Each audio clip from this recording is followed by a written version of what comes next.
Hi, everyone. Welcome back to the show. I'm so happy that you're here. Thank you for tuning in to another episode. And I'm so excited today to be joined by Daphany Sanchez. Hi, Daphany. Hi, how are you? I'm good. How are you? I'm good. So nice to see you.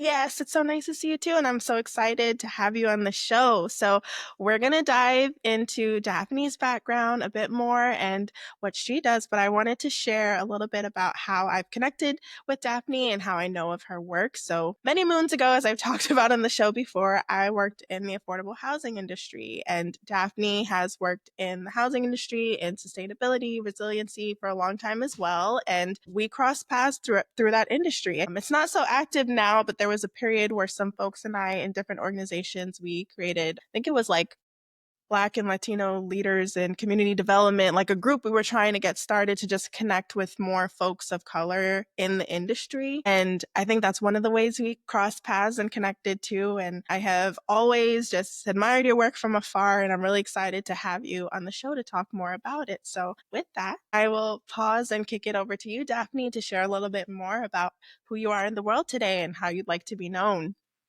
Thank you. Wow, that's a big question. So my name is Daphne Sanchez. For those of you who've never met me, she, her pronouns. I first and foremost, I'm a native New Yorker. Like I um will die on this hill of New York City. I was born here, I'll die here. I always tell folks that, and I'm very proud of being a New Yorker because for me, it's very centered to like my culture and my lived experience. And I also work in the intersection of energy, housing, and sustainability. I created a firm about 8 years ago now called Kinetic Communities Consulting. It's just crazy how time just flies. Yes. Um, when we met, I was working at another place and really trying to like figure things out. And then I was like, why is it that like our community isn't present in like decision making? And that's like part of the reason why I created KC. Yeah. And I apologize, y'all. I love jumping around. That's I good. mentioned I was born and raised in New York City. I actually was born in public housing here in Brooklyn. My father was born and raised in Marcy housing, and I was born in Cooper housing. I really loved where I grew up, but it wasn't until I was like in middle school and high school that I realized like people have a negative connotation to public housing development or the projects. Yeah. It was such a weird experience where like I had such strong memories of Christmases and um holiday barbecues and like having so much fun in those developments. Growing up, the more and more I engage with the outside world, the more I realize like people are like, oh, if you're from the projects, like you're clearly just like they treat you like if you're the bottom of like the worst of the worst of society. And I was like, bro, I just like I grew up there. I don't know what the hell are you talking about. Yeah. And so it used to anger me, and I used to be more and more quiet about where I am and who I am and how my family and I show up in different spaces. And Hmm. my parents had this idea of like, well, we should try to achieve the American dream, which is such a stupid thing, but Mm. whatever. So and my parents are like hardworking civil servants, folks who really were trying to give everything to me as their kid, and they were also young people. And when they had decided to purchase a home, they actually purchased a home in an area that was redlined. And what Mm. happened? And they didn't know that, right? Because most people don't know what redlining is and like how it impacts housing today. Yeah. And with less than a year of them having this home, Hurricane Sandy hit and they lost it. We were in the house when it happened, complete nightmare. And I remember just saying, you know what, this is the issue. Like, we continue to fight against like what society says. Like, they want us to be, dropouts. Let's just drop out of school. Let's not do anything. Let's just give up. And my parents were like, absolutely not. Like, you can't just feed into the stereotype. Like, you need to really stand up for yourself because we are resilient as people. And we've Yes. always been resilient for generations. Yeah. Like, yeah, but why do we have to be resilient if people want us to fail? Hmm. And my mom in particular would be like, Daphne, like, you cannot think of life like that. You have to Hmm. see like the good things. And it was a big aha moment for me because I was able to connect the dots of housing, culture, and like climate. It's all connected, right? Like, it's all rooted in the same structural racist practices. It's all rooted in like just shitty policies and shitty intentions from prior generations and current generations that continue to hold people down. So I took that frustration and anger and I started focusing on like, okay, how do I ensure other communities, other people of color do not have the same experience that I had?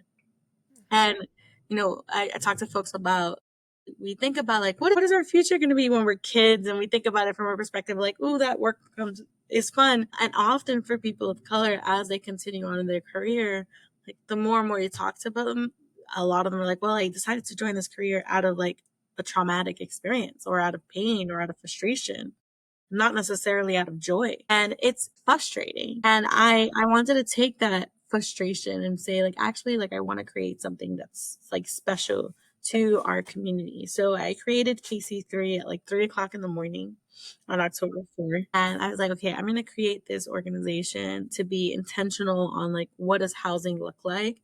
And how do we use climate solutions to support affordable housing for our people? I always tell folks all the time, like, I don't care about like the planet. Like, I care about people. People are struggling today. Yeah. Yes, 2030 is important. Yes, 2050 is important, but people are suffering today. And that's what we need to solve for. Yeah. So that's kind of what drives me forward and drives our work forward. Yeah. Oh my goodness. You said so much in that. First and foremost, having to experience and navigate and move through Hurricane Sandy's is a lot. I feel like a lot of people don't remember just how bad it was in particular areas, like people in Queens and the Rockaways, and like the impact that it had. And I'm sorry to hear that you and your family lost your home, the first home that your parents really bought and a part of their legacy and their desire to reach the American dream. And a lot of people don't know about redlining. I didn't learn about it until I was You were working in the adult. housing Yeah, industry. exactly. Yeah, It's so exactly. crazy. And yeah, and learned about it. And again, it speaks to that system, a system of racism, a system Hmm. of structural inequity that ensured that Black and Brown people were could only live and thrive in areas that were either climate disaster areas or environmental hazardous areas or areas that just weren't ideal for other members of our society. And it's very interesting to think about that. I remember even speaking with you before, environmental racism was something that I, again, did not learn until I was an adult. And once I learned about it, I started looking at my own neighborhood and areas in my own community in the Bronx where Yeah, I'm like, hey, like, yeah, okay, a yeah. lot of things happen in the South Bronx or even where I am in the Northeast Bronx that just you won't typically see in other parts in other boroughs. When it comes to trash collection, when it comes to the type of facilities that are emitting all sorts of like It's crazy. waste in the air, like all kind. And I was just like, this is really, it's really sad that it's at that point. And I even think about the history of the housing and what we know as the projects, like the connotation that it has today is not how it started. Like initially projects were started for white people to pull themselves up by their bootstraps and eventually reach the American dream. And over time that shifted. So now you mostly see people of color living in housing projects and you think that that's all it's ever Yeah, been. That's not how it was started. That was no, not the initial intent of no. housing projects. That's what it's become.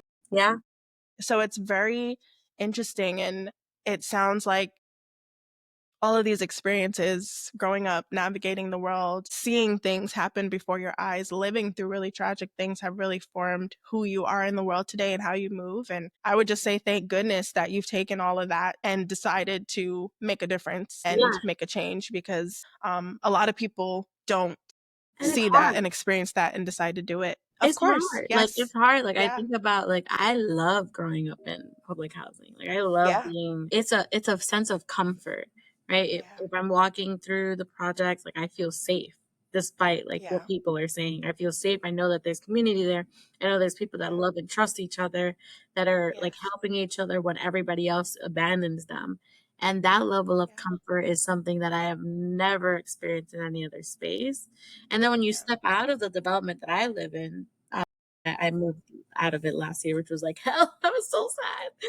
Yeah, Step out into yeah. development, like, there's a Superfund site right next to it, there's the highway right next to Mhm. it, and then it's full of, like, Yeah, industrial buildings that are constantly, like, contaminating the space, and it's yeah. intentional, like, it's structurally designed to inhibit transportation, to inhibit healthy food options, Mhm. to inhibit the environmental space, and it can, like, you it can completely, like, make you feel like, why bother participating in society if society just casts you away? Like, it's not easy. Yeah, And I yeah. and I often talk to a lot of my family and my friends who are still living in public housing. Like, don't let society determine how you should operate. Don't let Mhm. society, like, it's it's 400 years of oppression that you are Yeah. experiencing every single day, and it doesn't feel like that, but it is that. Um, Mhm. and it is so hard to navigate. And then Yeah. and then you go into the next level of, like, working in white spaces that don't have that experience, but then they're the ones Mhm. making the decisions on programs and policies Yes, to, like, yes, to bring yes. it, which is crazy. Yeah, yeah. Yeah, that's something that got to me a lot when I was working in the housing industry because I would often, and that's another reason why some folks and I, Zanana Scrub, who used to be at Morgan Stanley, she's not there anymore now. I think Franz Hewitt, who I think is still at HPD, and Stephanie Sosa, I believe, like we had come together to try to do this because it was like we are working in these spaces that are, despite the communities we're serving, the decision makers don't reflect that. And it's really hard to go to work every day and you have a particular experience, but then you have Yeah. bosses and decision makers who study things in Yes. school but don't They know what it's read it. like They to read the live it. policy, but they have They read, no idea yeah, of what it would yeah, actually mean to be on, yeah, like, exactly. and so there's the theory, and the theory just completely doesn't match Mhm. the reality. The reality, And it's exactly. so far off. And then when there's coming up to ideas and initiatives and innovations of, like, well, this is what we need to do to help society improve, we're like, well, not everyone's starting from the same start line. Some people don't Mhm. even have shoes to run, but you want them to Yeah. run this race. Like, it makes make it make sense. That's the tough part. I think that's something else that I really appreciate about your work and just something you've said too, like even talking to your friends and specifically the work you're doing through KC3, like really advocating for people to have a seat at the table to be a part of these decisions and not just doing it as like some okay, we're letting, the one or two special people in to feel like they have some input, but not really listen to what they say because we know better. It's like being intentional and being Yes. serious about allowing people to use their voices to advocate for the things they know they need for their community and trusting that they have the intelligence and the intuition to do that. Yes. And I think a lot of what happens in these industries is just this like holistic, I don't know what it is. We're so happy these mutual aids are, like, popping up everywhere. And I'm like, yes. And where are they popping up? Like, we want to make Mhm. sure, like, there are people that need support. They're not being supported. And Yeah. they have to continue. It's great that people are doing things for social media and, like, getting people together, but if you're getting the same people you hang out with, then, like, then we're not solving the issue. Yeah.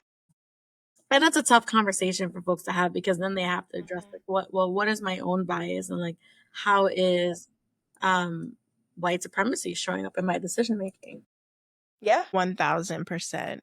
And I want to talk to you about the delicate line you have to walk and in being someone who is from a community and an expert in your own right and now being in this industry leading the work that you're doing through KC3 and how you approach it, like you're from the community, but you're also navigating these spaces. So I would love to talk a little bit more about your approach and what that looks like for you.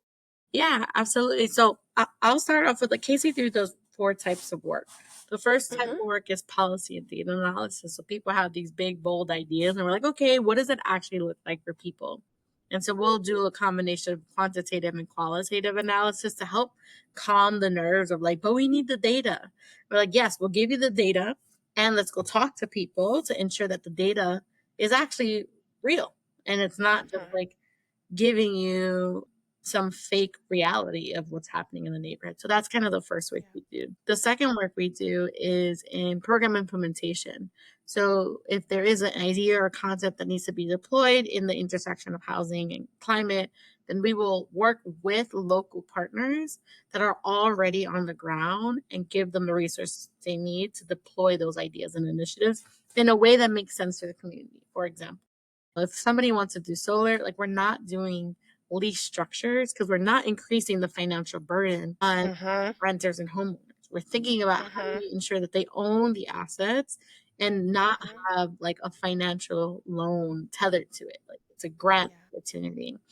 And then how do they know how to like maintain them themselves so that they're again or like using local contractors so that they're not hiring someone that's going to be charging an astronomical fee because they're going across state lines. So that's the implementation side. The third side is organizational capacity. So a lot of times when people talk about community engagement, they're just like, let's go get information and then leave. It's like, no, no, no, no. Like you have to give folks what they need in order to succeed. And sometimes that's education on the technology. Other times it's like they're looking for project management training, budget Mhm. training, time management training, communication training, Mhm. and they need to get that because if they're asking for it, we want to give them the tools to like work in this space. Yeah. So we do that across multiple nonprofit organizations and leadership training and HR training. And then the last thing is workforce development. So often in the clean energy sector and the housing sector, they only like to work with like, one particular type of entity. And we're like, no, no, no, no. Every single entity is a workforce entity. So we do train the trainer series where we work closely with organizations to get them the resources like they need and to help their staff feel confident in what they're like having, what they're communicating with others. So in all of this, like what is key for me and the way we move is really trust. Like I started off talking about like I'm a native New Yorker. New Yorkers don't trust anybody. Mhm. And Facts. we don't trust anybody. We look at you, we like, we don't trust you. We just don't trust you. And in this space, I've always vocalized this because I said, if I don't trust you, how am I expecting the community to trust you? I can't get past the words that are coming out of your mouth. They don't feel genuine. Yeah. And often, a lot of folks are like, Daphne, you're so judgmental. I'm like, I'm not being judgmental. I'm being honest. Because Yeah. when you're engaged in community, they're tired. They're tired of people coming and asking for stuff and disappearing. When they have to work one, two, three jobs, they're dealing with Mhm. rent. They don't know if they're going to have food stamps and Medicaid next month. They don't know what's happening with Mhm. Section 8. How do I look being asking them like, oh, but can you tell me a little bit about your energy bills? I'm gonna get cursed out. I'm gonna get Mhm. cursed the hell out. Mhm. So we have to think about how do we move with intention. And so I often have these conversations with our clients. First of all, we'll determine if we'll take on a client depending on like how much intention, like good intention they have. Because they have Yeah. been situations where we have customers and they'll come to us and be like, we just want to get this. And we're like, mm-mm-mm, you got the wrong firm. Sorry. Go ask Mhm. 10 other firms that say they do equity, but they don't really do equity. Yeah. And then when we do have a client, we try to assess like, well, how comfortable are you with giving up power? Because Mm. it is in the decision making power that you'll be able to build a relationship. So with the solar project I mentioned earlier, like the first thing we did was just educate folks on solar. So for us, like building that trust and understanding like what the final objective is and the outcome is important. The second thing is like what are the resources that a customer or client might have that we can just share through to our partners. Again, in that spirit of transparency. Mhm. And then the last thing that's very important for us is continuity. Like we really want to make sure that people can continue to collaborate even after a project is over. Because again, we don't want to continue that and perpetuate that extracted, like, okay, we're here, okay, goodbye, okay, we're here, okay, goodbye. Like, we're Yeah. really, for us, it's really important to build relationships even past a program and Yeah. I think that's really powerful. I feel like you said so much in there, but the one thing I've kind of been thinking about is that trust component is so important because like you said, New Yorkers in particular were so hesitant of everything. When people are stressed out and focused on their day to day, they do not want to hear another pitch about anything. And there are a lot of people who feel so overwhelmed by their day to day, they can't think about their community or the future or Earth or anything, what it's going to All the be like. And dolphins, like, bro, or the like nobody like like, like no people, one. I don't want to laugh, but people are so Yeah, overwhelmed that they cannot think yeah. about stuff like that. But it literally made me think about, I was just talking to my mom about this. I'm like, I feel like sometimes I wish we were a little bit more like Japan or somewhere else that really puts people and cities and technology first. Because I'm just like, it is 2025. Why are people even having, I'm sorry, but why are people even having to pay for solar panels? Like, that should be a standard with climate change and everything else. Everybody's house needs solar panels, and it should not be an extra charge to them. There are people who are doing it in my community, and they're doing it thinking their electric bill and stuff is going to go down. It's not, it's going up. Like, they're making payments on the panels. I just feel like we should be to a point now where we're a little bit more forward thinking and thinking about our communities and people, that we're putting some of these things in place to help people and support them more easily. I love the just 4 areas that KC3 works in. I think they're really important. That question about taking on a client and what their intentions are, making sure their intentions are mostly good, but also their willingness to give up power, because a lot of people are not willing to do that. And working with particular communities requires that if you really want to help them in the way that they feel they need the help. Yes. Yeah. And So being that's really okay with the powerful. outcome, right? Because Yeah. yes, you want to deploy the technology, and if people are having other issues like immigration issues, like Yeah. food security issues, Yes. childcare issues, like, we need to take a step back and say, okay, what are the resources that are out there that we can present to them? Because sometimes it's that, like, sometimes people just don't have the mental capacity to be like, oh my God, what's out there that can help me? And it just takes a Yeah. couple of hours to support that infrastructure to be built. And then we can move on the next conversation. Like, we can't be transactional. We can't just say tit Yeah. for tat. And I will say Rosa Gonzalez from Movement Strategy Center, she created a framework. She has a firm called Facilitating Power, called the spectrum of community engagement. And we often, for clients that struggle a bit, we often like tell them like, hey guys, this exists. This is not new or innovative. Somebody actually wrote it down. If you're having a hard time understanding, like, how do you define power in a project, right? How do you define this? Mhm. And this is something that communities have done for decades. This is not something I've created. Like, this has existed Yeah. before I was alive. This is just how Yeah. communities work. And when I still see sometimes folks are struggling, like, think about yourself. Do you want to do something after work? No, right? So Heck no. exactly. So if you don't want to do something, why do you expect people to have even less resources than you to try it? Because of where they live? Right. I'm like, do you Right. understand the bias that exists there? And how we need to make things easier, not harder, for low income folks and communities of color. Yeah. And something that's coming up for me too is just the fact that so many communities just don't even feel heard in the first place. So a lot of times when you try to have these like workshops and these community meetings and stuff, you have to get past the hurdle of letting people vent. If they've gone a long time without feeling like they've been heard, sometimes those first several sessions needs to be them just venting and expressing stuff before you can even get to the point where you can talk about solutions and making things happen. People Yeah, want to be heard yeah. first and foremost. And sometimes you don't even have to talk about solutions in that first meeting. You just have to let them vent. Vent and listen to them. Yes. Earnestly, honestly, truly listen to them. Yes.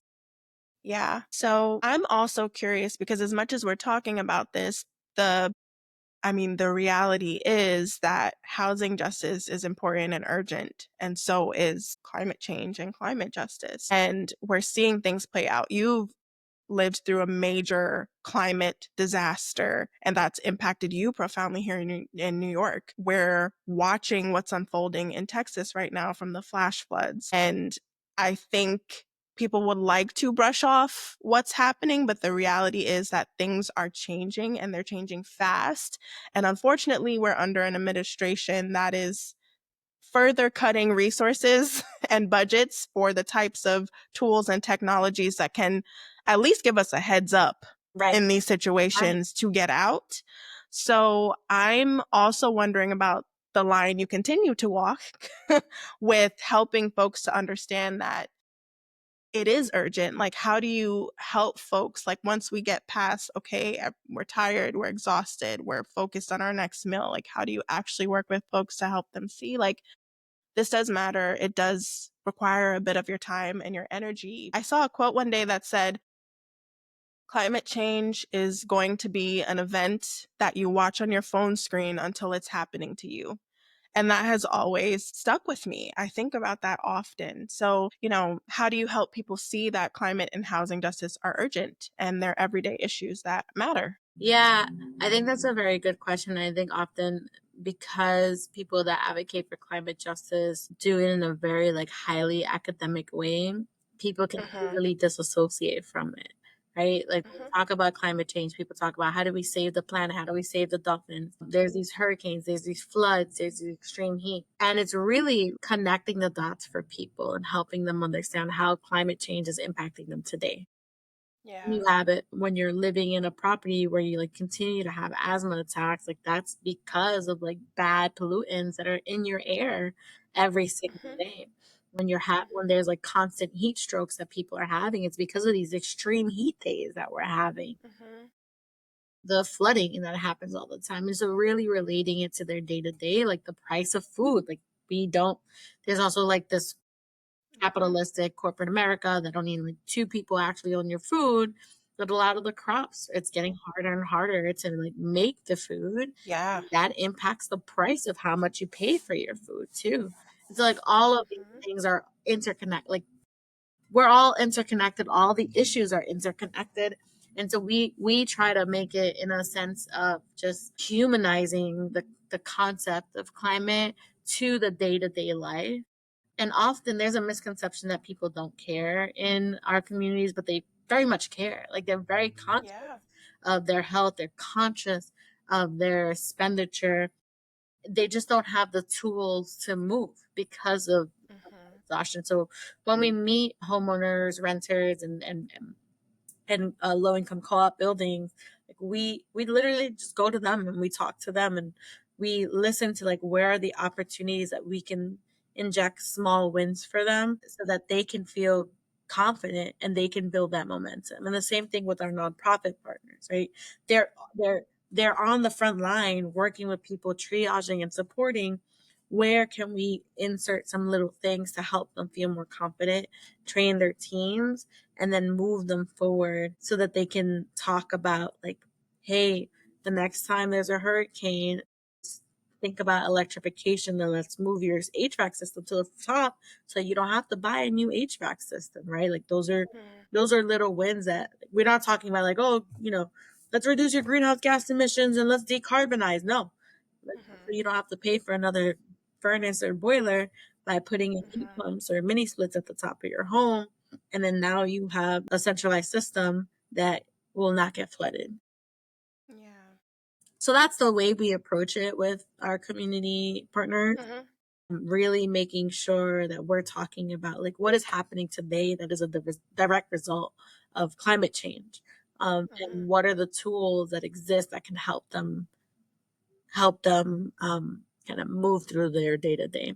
Yeah, I appreciate you sharing those examples about how to allow folks to be aware of everyday things that matter, how they might be impacted. And it makes me think too, like, my mom lives in Florida. Like, when there's a hurricane coming, like, she knows where the central area is in her community that's like a shelter for people to withstand that. So where she is, thank God, like, she's been okay. Like, it's not a lot of flooding or chaos that really happens around her part, but other parts closer to the waterfront, like, all those things like are directly impacted. But just being aware in your community where you can get certain support when things are happening or changes you can make, like you were describing an HVAC system. Like, I'm thinking about my house, our boilers are on the ground floor. Historically, like, this area has not seen a lot of flooding, but that might very well change in the future. So it's stuff to consider. And even the concept of flooding, right? Like when we think about flooding, we think about hurricanes, but we're also having a lot Mhm. of extreme weather events where like Yeah. rain is just continuing to Rain and pour and flash pour and floods. pour. Yeah. And then we have flash floods, and then we have like, we call them cloudbursts, but like the whole street clogs up, right? And then all the Yeah. homes that traditionally are not in flood zones are now getting flooded because of this extreme weather. Yeah. It's like really Yeah. helping like anchor folks in like this is happening in so many different ways, Mhm. shapes, and forms, and also doing it in a way of like there's resources and people to help you, like you're not alone, because the next sometimes like the next thing that can happen is people are like, oh crap, like this is so insane, like now I gotta deal with this other thing. It's like, take some baby steps here, like Mhm. there's support for you, there's an infrastructure, there's a community that it can help you move in a way, in a timely manner that feels comfortable. 1000%. And I was thinking about what you shared about food too. Like a lot of things are folding into why we're seeing rising costs for food, like things that did not cost as much maybe a year ago that have been like ridiculous in the last few months or 6 months. And I remember reading an article, I want to say 6 or 7 years ago, the New York Times had done about the extreme heat that's been hitting South America because there are many farms in South America that were growing grains and other products that, they were exporting to other countries. And this article focused on that and the extreme heat that's been happening there and how a lot of families and farmers are having to find somewhere else to be because they literally cannot handle the extreme heat that's happening. It's killing the crops, it's disrupting their agricultural systems. And I remember reading that years ago and saying to myself, like, this is slowly but surely going to continue working its way across Mhm. different hemispheres until eventually it catches up to wherever else. And I've been saying to myself too, like, the last few years, I don't know, to me personally, it feels like the summers in New York City are getting hotter and the heat is starting earlier. Mhm.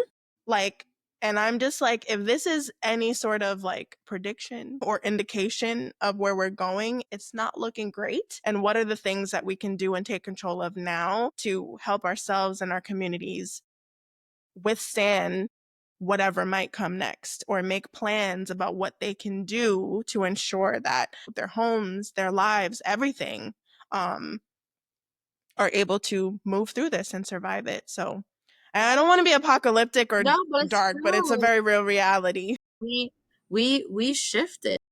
New York has climate has shifted from like a Mhm. humid, like mid climate to a subtropic climate. Like that shift is Yeah. official already. And we're Yeah. Oh starting my to God. see more and more shifting of classifications because of climate.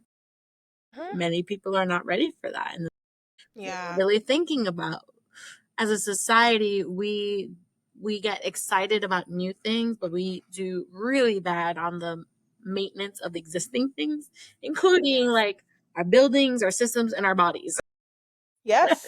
Because it's Yes. not cute and it's Yes. not sexy. Nobody likes to talk about maintenance. They only want to talk about Yeah. the new things. Like, no, no, no. Like, if our climate has changed, that should be a red flag to everyone. Like, ooh, we need to really start being mindful of what does this mean for the 8 million people that live here. Yes. Yeah. 1000%.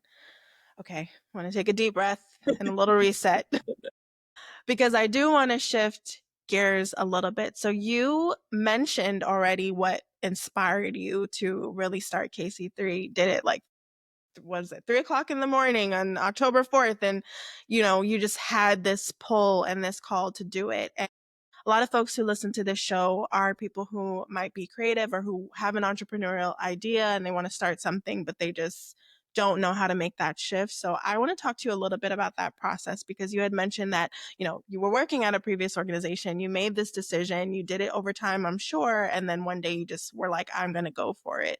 So I would love to talk a little bit more about that transition for you. Of course, wanting to make the change and speak up for the community you come from, and you recognize a real gap and a real need, but just a little bit more about what that transition was like for you into really stepping into your entrepreneurial bag and founding KC3.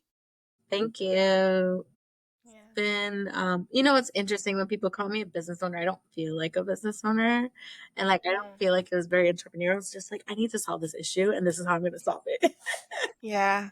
Yeah. What I often tell folks like is, yeah, I was working at another firm at the time, and it was predominantly like there was like very little to no people of color in that institution, and I was just getting frustrated that we continue to come up with strategies and ideas, and like no one really had even the similar lived experience. And I talk about lived experience, and folks are like, well, you only have to, like only people of color have lived experiences. Like, no, that's very ignorant. Everyone has different lived experiences. And I do think like when you're working with diverse communities and like low income communities, it's helpful to understand like what does it mean to live in public housing? What does it mean to live in Section 8? What does it mean to like experience temporarily homelessness? But a lot of folks that we worked with were like higher income individuals that lived a higher income lifestyle growing up. And so when I would present concepts, it was just like so foreign to them. Like the same way that y'all talk about Mhm. summering and wintering. Like, I've never heard of that Mhm. in my life until I started working. Now, like I'm Yeah. telling you like the experiences we've had. And you've never heard Mhm. of it because you've never experienced it. So that was Yeah. like a big tension that I was grappling with. And someone was like, well, you clearly want to solve this issue. Why don't you start a business? And I was like, like, I'm not a trust fund kid. Mm. $150,000 in student loans. Mm. I am, the word broke doesn't even define what I am. And so Mm. I can't start a business. Like, this sounds crazy. That's like, I told the person, I was like, that's like white man energy. Like, I can't do it. Mm.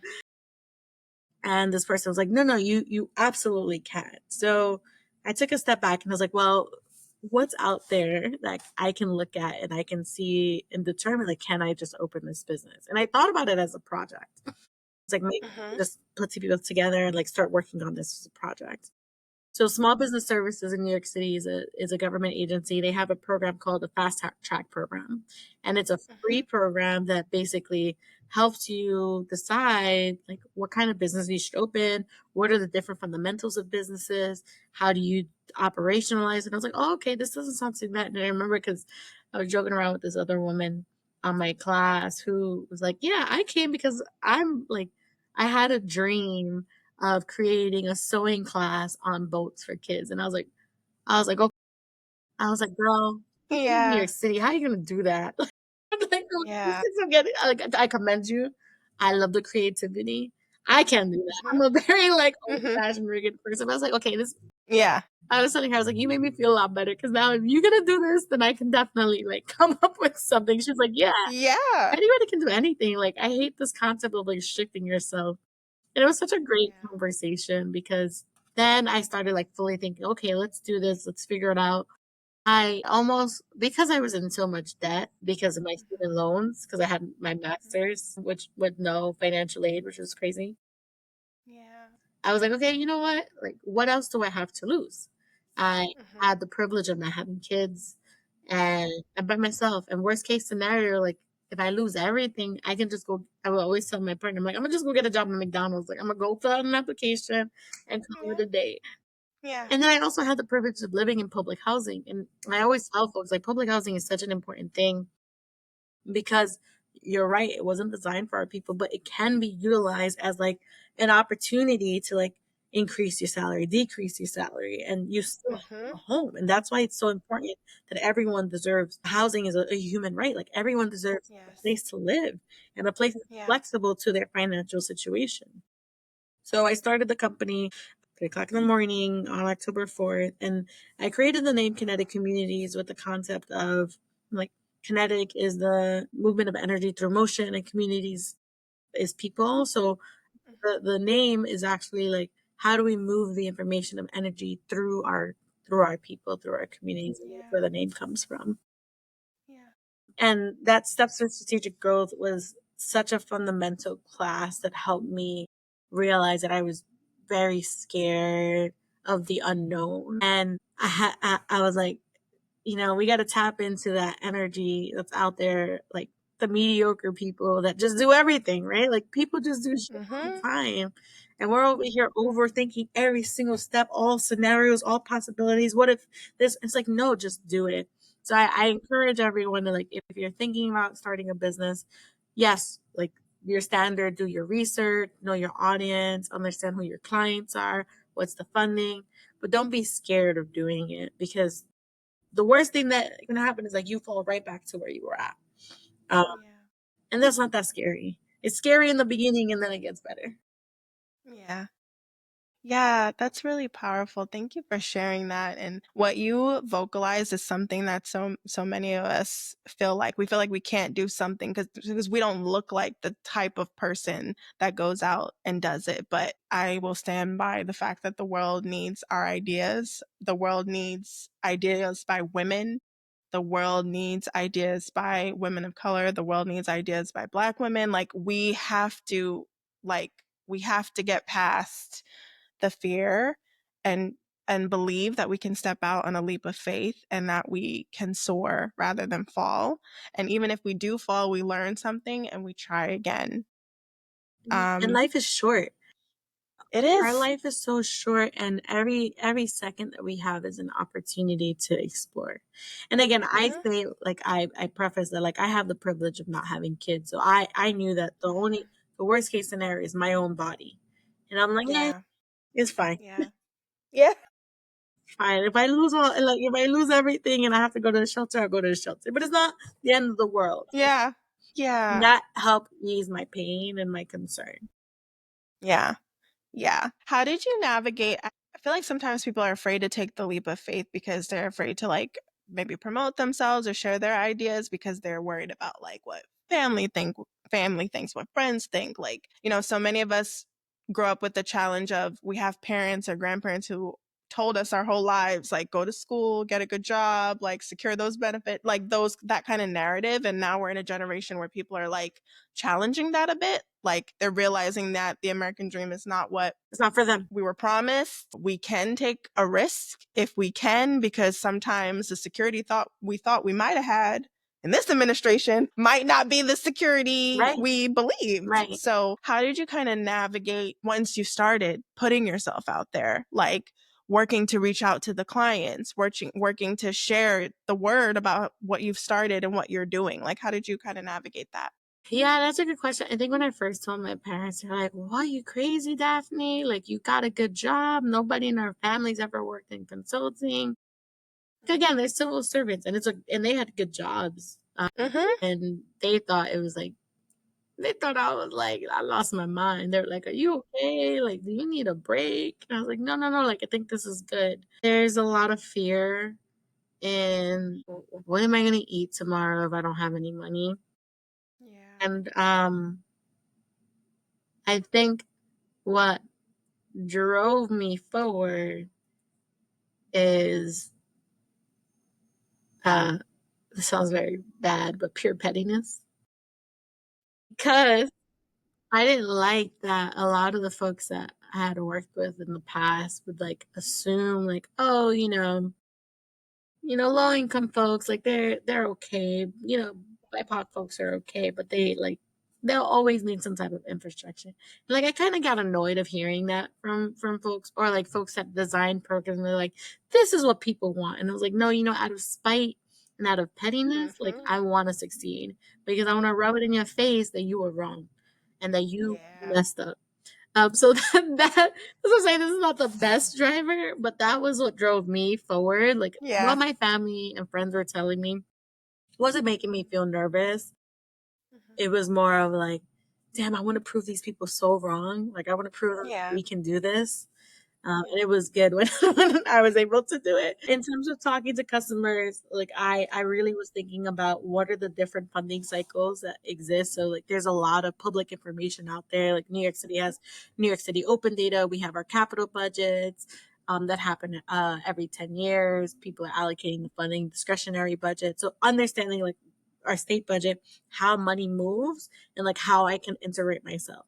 And the other thing I Yeah. didn't mention earlier is like we're a mission based organization, but we're a for profit benefit corporation. Because one thing that people also Mhm. realize is like Black women and women of color always try to do stuff as a nonprofit. And I have no grief with the nonprofit structure, but people don't buy Mhm. into it.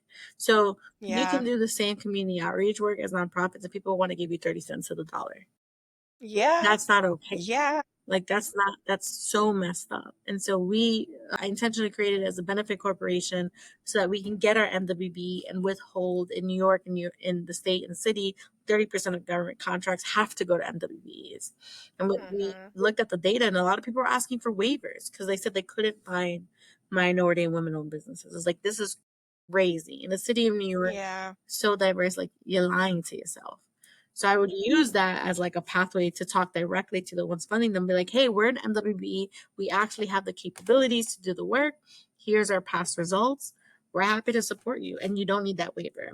And then through the customers, they would actually tell their implementing contractors, like, hey, your waiver is going to get denied because there's actually an MWB here. And I was like, yeah, Yeah. hello, Yep. hello there. Yeah. Brilliant. Brilliant. Kudos to you. I hope you brag about that. That's so I smart. do. As someone who is like a comms and project management consultant myself who primarily works with nonprofits, yeah.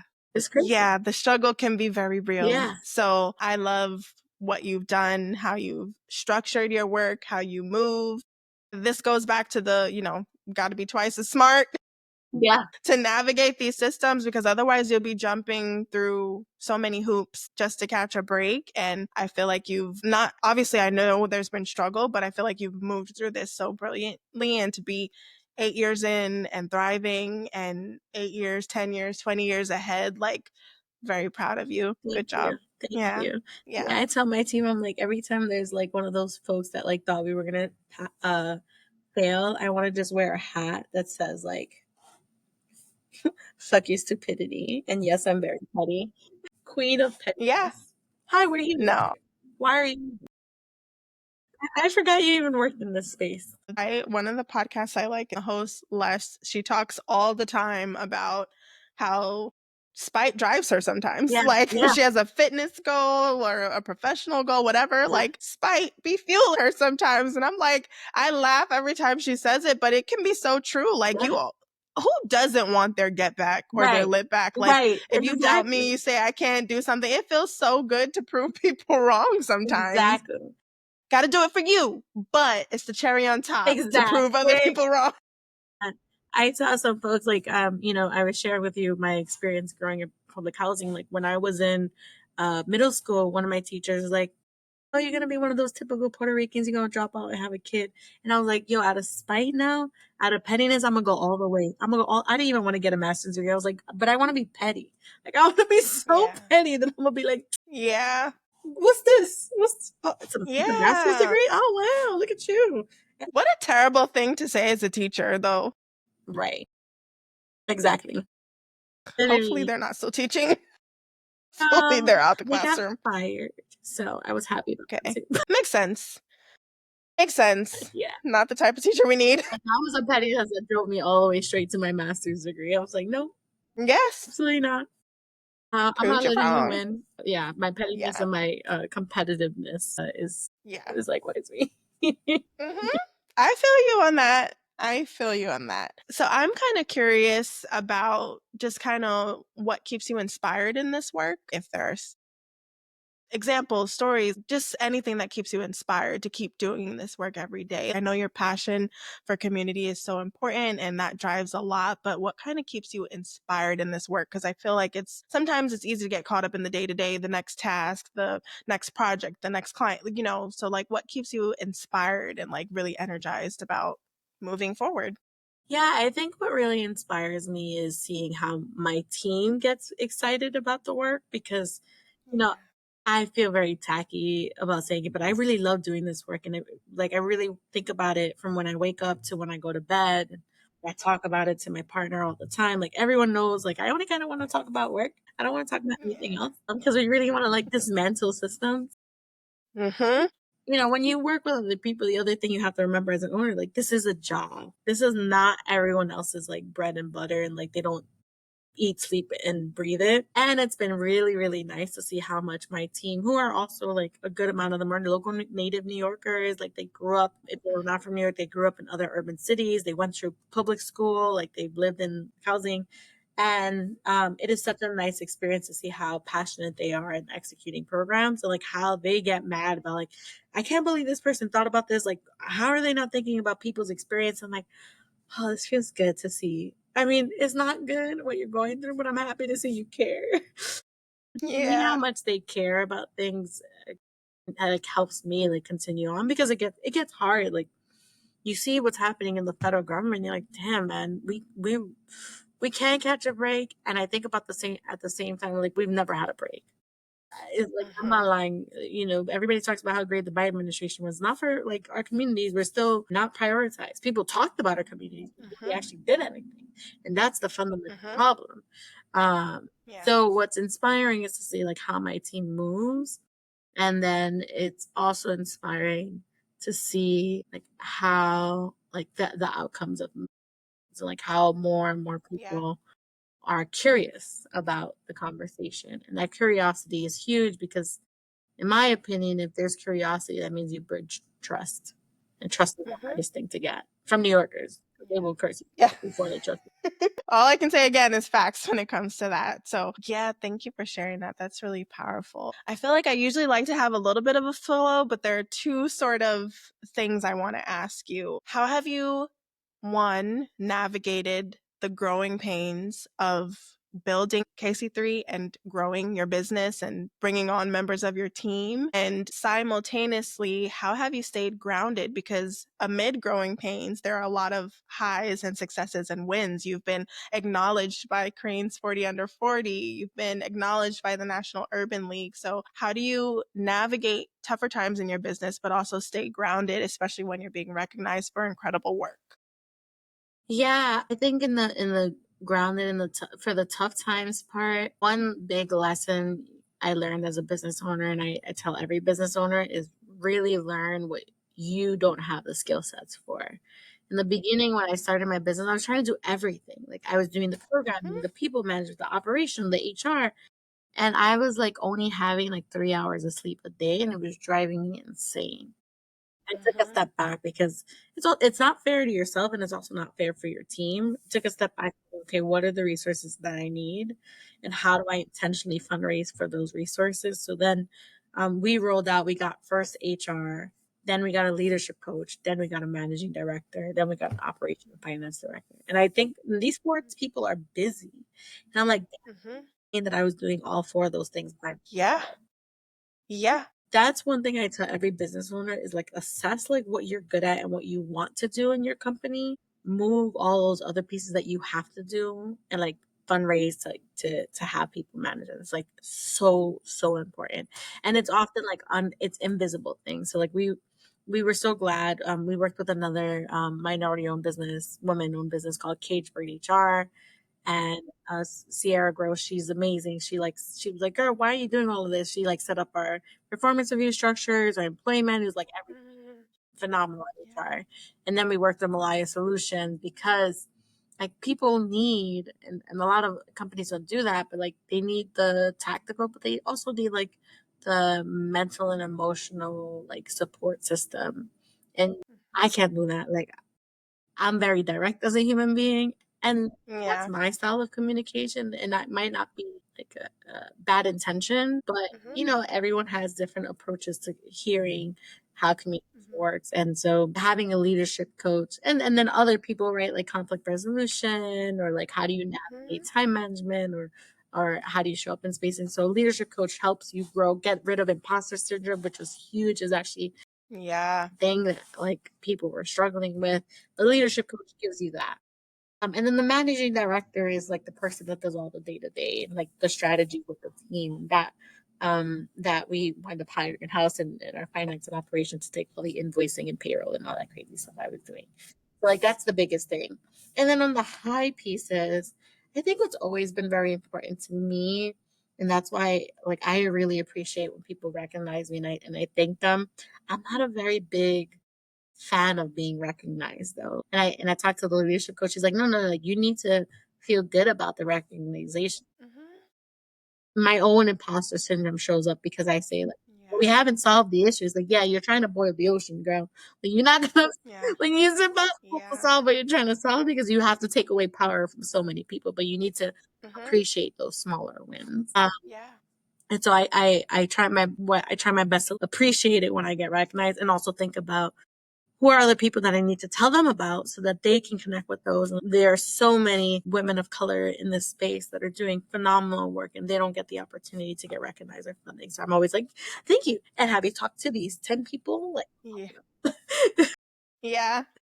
I love what you share around that, just in terms of recognizing when people are smarter or better at something than you and bringing them onto your team or outsourcing, but also pulling other people in, not in a way that just diminishes your light and your recognition, but also in a way that just shares. People believe that there's not enough to go around, and there absolutely is. So even you taking a moment in your own recognition to call someone else in is really powerful. And I think that's such brilliant advice to anyone who might be listening about like what to do if they're feeling overwhelmed with the day to day, and like being intentional about fundraising or securing grants or raising resources to help them have the team that they need, but also standing in your own light and bringing others into the light with you. So I think that's really beautiful. We're getting near the end here.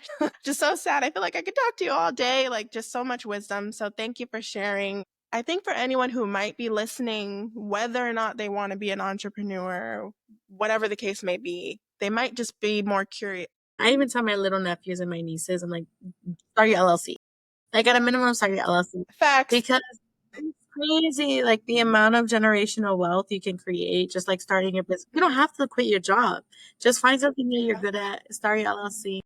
White women had told me this, and I never believed it. And I was Mm-hmm. like, oh my gosh, like this is crazy. This Mm-hmm. is how like our like we need to be our own owners of something. You can have your 9 to 5, but if you start like, Mm-hmm. playing in the sandbox with an LLC, Mm-hmm. start feeling more and more confident. I'm not telling you to do what I did. I have a problem. Like I go all in all the time, and I'm like, oh, what do I do? That's my issue. And that's my way. And I was like, fuck y'all, I'm gonna go. You don't have to do that. Like an LLC is not that. It's a little expensive. It's like $120 in New York City, and then you have to advertise it. That's Mm-hmm. it. Then if you Yeah. don't make funds, you do your taxes, $25, etc. Um, Mm-hmm. and you carry it on. But I think that's one of the things I do want to tell everyone listening. Like if you're thinking about the Yeah. idea, that's a small jump. It's not as big as it Mm-hmm. sounds. And also if you don't, just come up with a name, and if you don't like the name, you can change it. That's a nice thing. Yeah. So That's so true too. Yeah. I know people get Yeah. so scared, That's really important. but do it. Yeah. And it works. I think so too. So the reason why I tell my nieces and nephew, I'm like, you do it today that y'all are young. They're 19 and 20. They're like kids. Mhm. They're my Yeah. rugrats. I'm like, you do it now. Then when you're in your 20s and 30s, you'll be like, I've been in business for 20 years. And people would love that. That's so true. That's a good point. I love that. I completely agree with you because when I started consulting work, I wasn't doing it under an LLC. I was just doing it as like a side thing to Mhm. my regular job. And I didn't create my LLC until 2 years into doing that. I mean, I think it's worth it. There are some tax benefits to doing it that way, like as you're pulling in money, as you're charging Yeah. other expenses for other things, like it makes sense. It might not be the route for everyone, but it does make sense. And I love the idea of like starting one young and then being able to say at some point, like I've been in business for, because it's true, like on record, Yeah. legally, Yeah. You've been in business. and whatever. Yeah, it's true. And again, that's what a lot of these other people do. So I was like, why are we not Mhm. doing the same? Why are we not pulling the same? Yeah, I think that's really powerful advice. So you gave advice for the entrepreneurs, but I even want to take a step back for folks who might be listening and feel compelled now after this conversation to get more involved with like climate justice or housing justice. If you have a word of wisdom or a piece of advice for someone who's maybe outside of the space who might want to support in some capacity, what are small things they could do to get more involved in their community? Yeah, I will say look at what the environmental justice organizations in your community are doing. I know a lot of folks say like call your representatives, email your representatives, and sometimes you don't want to do that, and that's okay. Like there can be spaces where you can just go to an event and listen, right? And learn more about what's happening in your neighborhood. Or, looking at if you want to like get more down and dirty, like what are the volunteer opportunities? And there's also so much online. Like, let's say you don't want to do any of that. Just Google like, what is happening in Parkchester, Bronx. and in terms of environmental justice, and learn about it and absorb the information. And if you do want to do something, like if you want to get an electric vehicle, you want to get a house, or you want to, change your HVAC system, as I was talking about, put on solar, look it up too, and like talk to people. Just think like talking to people is so important. It's a skill set. The more and more we incorporate technology, which I think is very important and we need it, like the more we're also forgetting how valuable it is to just be virtually or in person and like communicate with one another. So just talk to people. Yeah. Talk to Yeah. I love that too. It reminds me yesterday, my grandmother, she's always in her garden, and we have a neighbor that we'll usually like wave to, but we don't always like, sometimes the neighbors you wave, you're polite, it's casual conversation, but you don't like go in depth. And it's been a long time since she's done that with a particular neighbor. But yesterday she was like, I'm gonna cross the street and go over there and just strike up a conversation. And she did. And she was like, how he was so happy to talk to her and just connect again beyond just being like, Yeah. from across the Yeah. street. And I was just like, yeah, that's Yeah. a small I example agree. of, And I yeah. think especially after COVID, like we as humans are yearning connection and yearning Hmm. relationships. And we've Hmm. lost that. And now we feel awkward like reaching out to folks. I tell my friends, I was like, after COVID, everybody's like, let's schedule third Sunday, third Saturday, we'll do this. It's like, let's go back to the days of like, yo, you busy? No, great. Let's go get food. Let's go get a pizza. Let's go do this. Because being together, you want to go watch a movie? Let's turn on Netflix and just chill. We need to go back to those like 1990 style of like, Yes. Yes, I agree. Such a different era. There's a lot we didn't know, right. but so much has changed since Yeah. then. So I feel you on that. So, one of my last questions for you before we let the folks know how to work with you, where to find you, all the things is around alignment, because I talk a lot about alignment on this show, purpose and alignment. You're very much living in your purpose. I know like you love talking about the work you do, but I would also love to know, what does alignment look like in your life right now? Not just work, but just in general, like taking care of yourself, like aligning with things that support your mission personally, professionally. Like, what does that look like? Yeah, I think that's a great question. I will say there's two things that come to mind. I was talking about my rugrats, my nieces and my nephews. Like one thing Hmm. that I experienced 2 years ago, like I had a couple of family members pass away back to back. And Sorry. it was such a reality check for me because I love the work that we do, and I put my whole body, spirit and soul into it. But I often spent so much time working that I myself was like forgetting how to connect with folks, and in terms of like spending more time with family and friends. So once that happened, Hmm. that made it intentional for me to be like, wait, I need a pause. Like I need a hard reset, and I need to try to like start seeing Hmm. people and connecting with people. Like, the work is important, but what's more important is like the memories that I get to build with my family. And it's selfish of me and I don't care. Like the memories that I'm getting to build with my family, my friends, and like feeling like as days go by, I am enjoying that experience and knowing that community still exists and it's so and it's strong. So that's one thing that is very, very important to me in my alignment. The other thing, and this goes into the like the petty competitiveness part of my people can be like, damn, this girl sucks. No, I'm kidding. I know No.